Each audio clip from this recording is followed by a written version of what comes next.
Dylan Alcott couldn't have been clearer. His purpose wasn't to win tennis matches or claim Olympic gold in wheelchair basketball, one of the toughest sports on the planet. From other comments, he made it clear he understood his market. He understood the negative perceptions about self-worth held by many disabled people, often destructively so. We believe his comments also demonstrated an understanding of the perceptions of many able-bodied people and the often unintended prejudices against the inclusion of disabled people in the workforce or life generally. Alcott chose his words carefully. He didn't say that he wanted to change perceptions of people with a disability.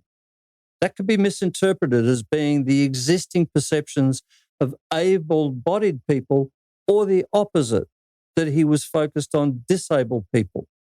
Each interpretation depending on the perspective of the audience.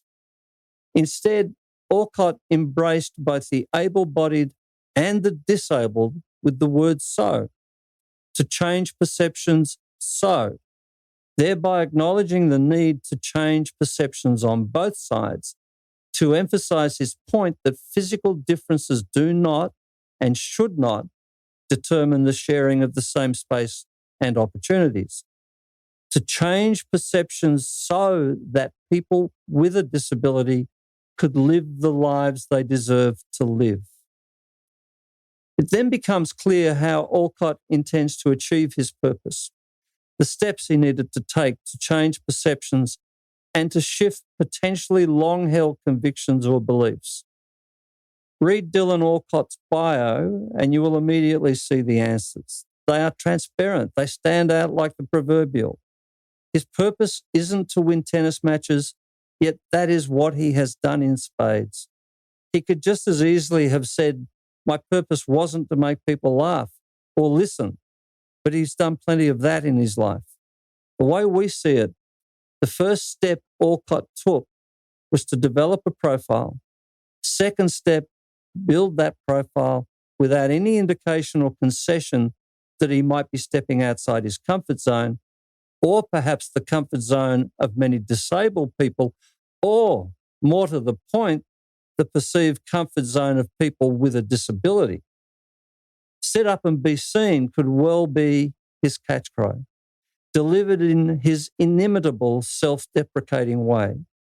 Be seen as a role model, be respected, make people laugh, make them cry, and as a result, prove to the disabled and the able-bodied as one, anyone can reach for the stars and anyone can get there.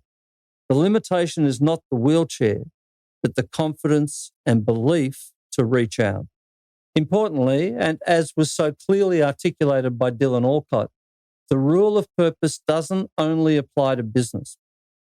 High achievers, people we would describe as game changers, understand the value of the rule of purpose for the simple reason that it focuses them on what they must do and why.